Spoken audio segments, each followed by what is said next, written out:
Welcome back, GED scholars, to another Reasoning Through Language Arts exam lesson. And in this lesson, we are going to talk about arguments. And I know some of you are thinking like two people standing there yelling at each other. No, that is not the type of argument we are going to discuss in this lesson. In your RLE exam, in the multiple choice section and for the extended writing response, you will see passages with arguments in them. So for example, in the multiple choice section, what might happen is that you will receive two passages and they'll be on the same topic, but they'll have opposing arguments. And then within the multiple choice section, there'll obviously be questions you would answer. Or you might get one passage, and then for the questions, they are asking you what the main idea is, because that's usually the first question after you read a passage. But then they might be asking you, well, what is the main argument the author is making? What is the evidence the author is providing? So the concept of learning what an argument is when it comes to academics is really important for this exam. Also, when it comes to the extended writing response, the essay, we're going to review what that entails in a second. What's going to happen is they will give you two passages on the same topic, but with opposing arguments. And what you're going to be asked to do is read both of them, obviously, but then go through and figure out, well, which one of these arguments has the best evidence in order to make their argument the strongest. Because, folks, one thing we're going to learn in this lesson is that in order for you to have a good argument, you need to make sure that your evidence is strong to back it up. You're not just saying, well, this is the way it should be because I said so. That doesn't work when it comes to this exam. Please make sure you visit GEDtalk.com. We have on the RLA page a number of different resources, and even on the resources page itself, there's obviously a lot going on for you when it comes to the extended writing response, so please check that out. Let's go ahead and get started. So as I mentioned earlier, an argument, as far as academic arguments go, this isn't the concept of two people standing there yelling at each other. Yes, sometimes when you read certain passages where the author knows who the other author is or the other debater is, you might get a sense of, hey, this guy sounds like he's really upset and he's actually trying to be somewhat vindictive, a little, wordy. It might happen, but once again, we want to make sure that when it comes to this exam, you understand it's not your he said, she said type of argument. So what to look forward to is, as I mentioned, two passages on the same topic, but with different arguments. One is for something, the other one is against it. You will be asked to choose the side with the strongest argument and explain why and how you came to that conclusion. You must use text-based evidence to prove your point. That concept of text-based evidence, folks, is in the rubric itself. Under trait 1, notice right here, the second bullet point cites relevant and specific evidence from source text to support argument. So that's really important, folks, for you to understand that when you're reading these passages, whether it's in the multiple choice section or the extended writing response, that you pay attention to the evidence that the author uses to prove their point and say, hey, my argument is stronger because look at all these different types of evidence I'm bringing forward. And for some of you, you might be panicking because you're thinking, well, how will I know what type of evidence or, which one's stronger than the other one? What if I choose the wrong passage as the stronger argument and I end up failing? I'm going to give you a spoiler alert. And if you've been in this video this far, I should let you know there isn't one side that is stronger than the other side. And I know some people are like, well, are they trying to trick us? No, folks, you have to remember, this is an exam that wants to make sure you have the skills that a high school student would have by the time that they get to the 10th grade. They're testing you on skills that students get when they're in high school. So they want to make sure that you too understand what is an argument, what is evidence to back up that argument. So no, they're not trying to trick you. Both passages have good evidence. What they're trying to see is how do you pull that evidence to support your point of view? That argument is stronger than the other one. So as you can see right here, we have arguments consist of premises, conclusion. And so you will have multiple premises and you'll have a conclusion. And as we can read right over here on the right, the premises of an argument are the evidence or reasons that support the conclusion. So this is going to be where your evidence lies. And that's really important, folks, because remember what I just talked about is that when it comes to the concept of argument academically, you need to make sure that you back up your conclusion with different evidence. And that evidence is also known as premises of the argument. Your premises can be explicit, which most of the time they are. It's stated out directly. There's no room for confusion or doubt. But there are times where you, as the reader, will have to infer, or better known as inferences, make inferences about what you're reading. And when you're reading about arguments or when we're discussing arguments, inferences that are implicit, which means that it's not plainly stated or expressed, they're considered assumptions. And so sometimes we see that students get passages where there are a lot of different premises, there's one conclusion, everything is clear cut, but then they get this concept of like, I think that the author was trying to say something else. And they're like, I think what we have here is I have to make an assumption about what the author is writing. And like I said, folks, you're going to be asked to do that, not just in the extended writing response, but even in the multiple choice section where you think that everything is plainly stated, but as you continue to read, you're like, I think they're trying to say something to me without really saying it. And so you end up making an assumption.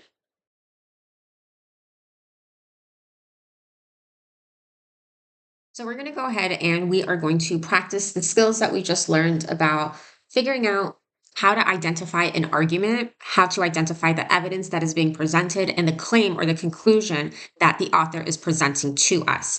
So as you can see, I have a passage from the Kaplan GED study guide. And folks, you know I love to use technology when it comes to studying wisely, though. So we're going to come over to Google and we are going to search effectiveness of argument, GED. And then you want to click on books and you'll come to this page. And the first one is what we want to go to. This is the Kaplan GED study guide. As I've mentioned in other videos, this is my go-to study guide for my students. I highly suggest you purchase one, a new one, because you don't want to purchase one that's already used and the questions have been answered for you. So you can purchase them online, Amazon, Kaplan's own website, anywhere where you can think of buying a study guide, you'll most likely find a Kaplan version. And like all of these other companies, what they've done is they've given Google permission to show you a few pages of the study guide so you know what you're getting. So if you go ahead and click on this first link from Kaplan, you'll notice that the effectiveness of argument lesson pops up. And so you definitely go ahead and review this information. It's information that we've shared in this video. But what we're going to do is we're going to go to practice 2. In practice 2, making minimum wage work for workers is a passage, and then there are also multiple choice questions. So what we're going to do is we are going to read the passage, and I know, folks, that when it comes to the actual exam that you're going to take, you may not want to actually take time to highlight this, but definitely when you're studying, you want to make sure you are highlighting relevant information.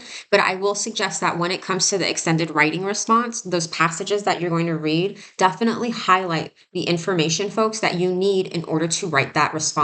So let's go ahead and get started with reading the article.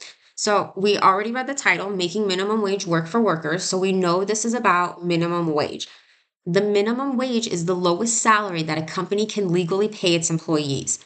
The federal minimum wage is the lowest allowed in the nation, but many states have set minimum wages higher than the national number. So the emphasis on the but is because you want to pay attention to stuff like that, folks. There's going to be two somewhat different arguments right there in the sentence. So it started off by telling us about federal minimum wage and then shifted to talking about states setting their minimum wage higher than the national number. So that's important to know because right there, the author is letting us know that, hey, you're about to read something that's not just about minimum wage, but it's about the difference between federal minimum wage and state minimum wage as well. So let's keep going. The second paragraph starts, several states have taken the sensible step of automatically raising their minimum wage to adjust for inflation and consumer price increases. I'm going to stop right there.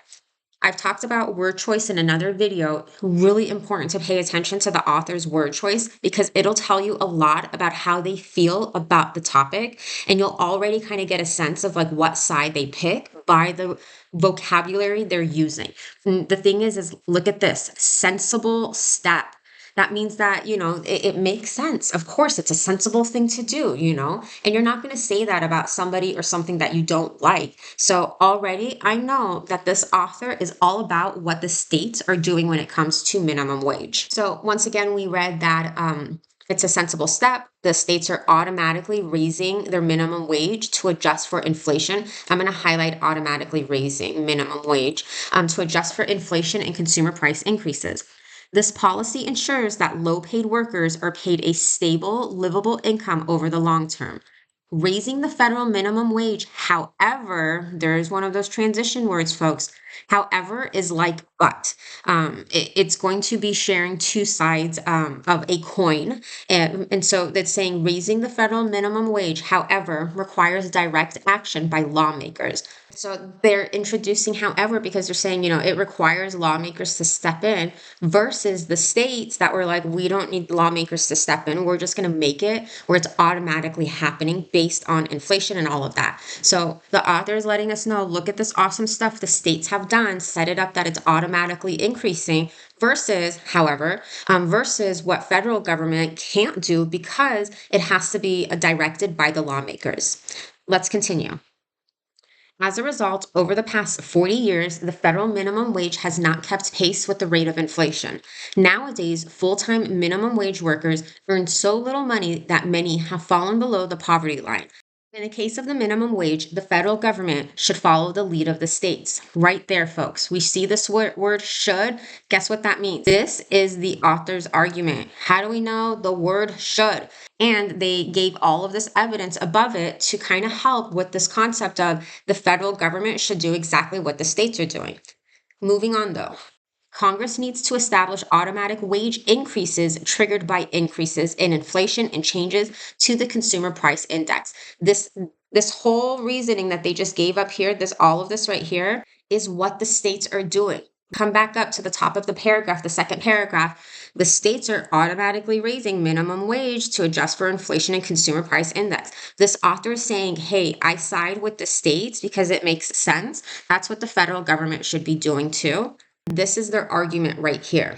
That is the only way to ensure sustainable earnings for hardworking citizens. Okay, so we've read in this passage that is not just about minimum wage, but it's about the federal minimum wage not being as good as the state minimum wage that, as we can see from paragraph 2 at the top, automatically raises the minimum wage to adjust for inflation and consumer price increases. And that's not what the federal government does. They can't do that because it has to something approved by lawmakers.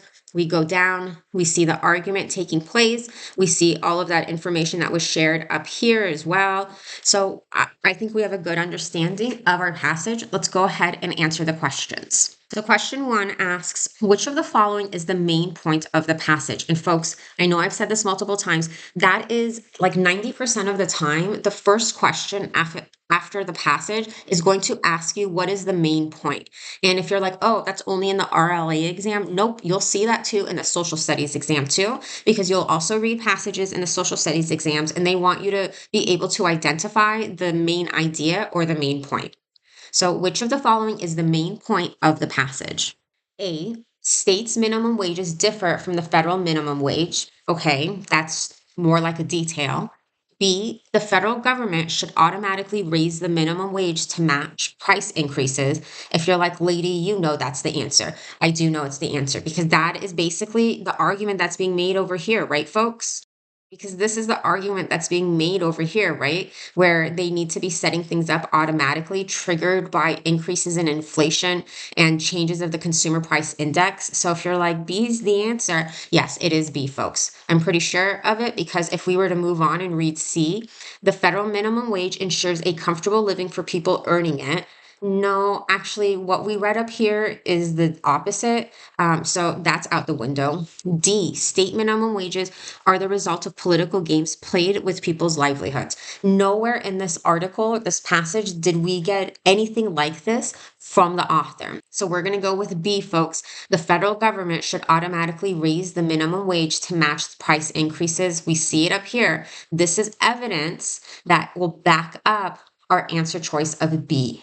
So let's go on to number 2. What is the writer's argument about states that automatically raise their minimum wages? So remember, the author likes the states. Remember the use of the sensible step, right? The word choice is letting us know that the author likes what the states are doing. So what is the writer's argument about the states that automatically raise their minimum wage?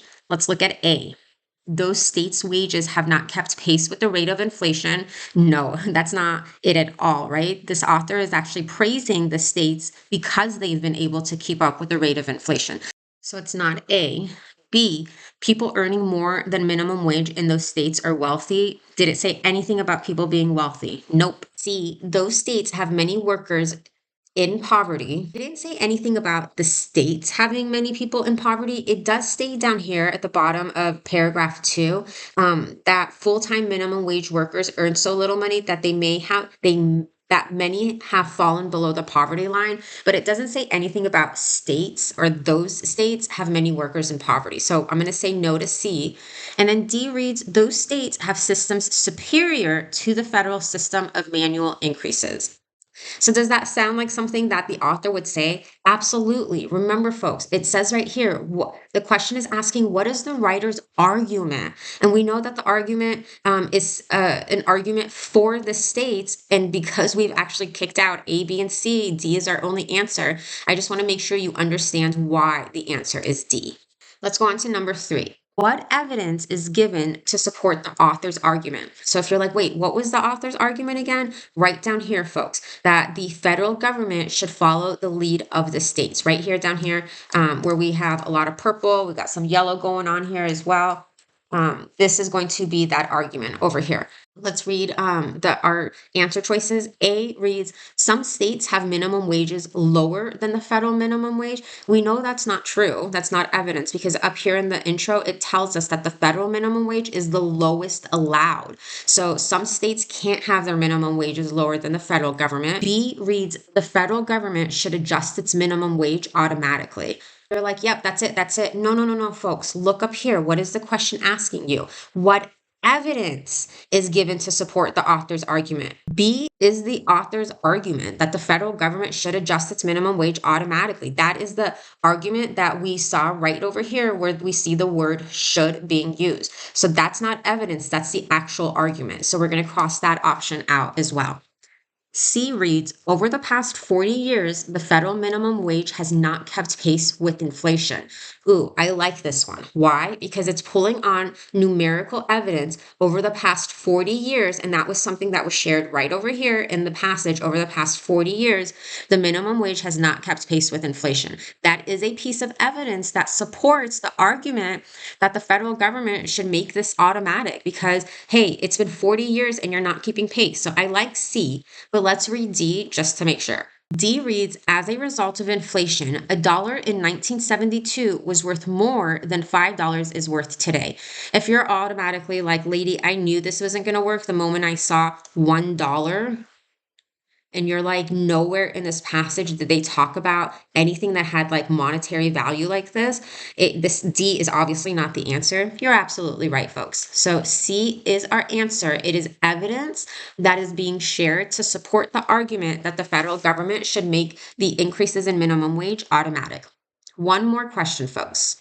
Number 4 reads, which of the following is most likely to be one of the author's assumptions? So remember, an assumption is a premise that isn't shared. So it's kind of like we needed to infer that this answer choice from what we just read. So it's important that you make sure you read all of your answer choices, eliminate the ones that you're like, I definitely know this isn't it, and then choose the one that you think it is.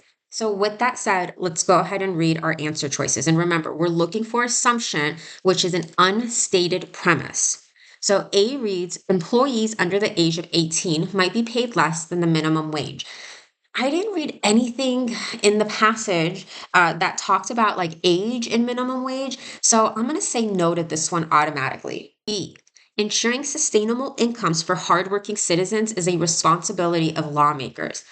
Okay, I kind of see where they would have gotten this from, that this is an assumption that the author is making. And the reason I say that is because right down here, the last sentence, it says, that is the only way to ensure sustainable earnings for hardworking citizens. And that this word that is referring to Congress needing to adjust the automatic wages automatically. So I kind of see where B could be the answer, but let's read C and D as well. C reads, employees earning the federal minimum wage cannot support themselves and their families.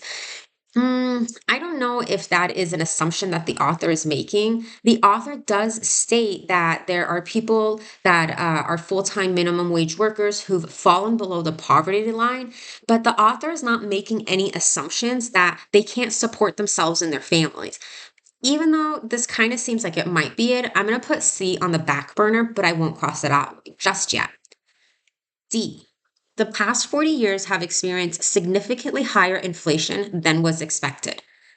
Uh, I don't think the author of this passage was sharing anything about like an assumption that, inflation was higher than expected, things like that. So I'm going to cross out D. So now I'm just left with B and C. And once again, go back and read the question. Which of the following is most likely to be one of the author's assumptions? And you want to go back to the passage and use the evidence from the passage to make your answer choices. So if you needed to go back to the passage, could you back up B being your answer? Absolutely. B reads, ensuring sustainable incomes for hardworking citizens is a responsibility of lawmakers. Well, we have sustainable earnings right down here connected with that. What was that referring to? This that is starting the first, that is the first word in the sentence. It's talking about that Congress needing to step in and be the ones that set this up automatically. So yeah, we can go back to the passage and get evidence for B. Let's look at C though. Is there evidence that employees earning federal minimum wages cannot support themselves and their families? If you're like, well, yeah, it says they've fallen below the poverty line.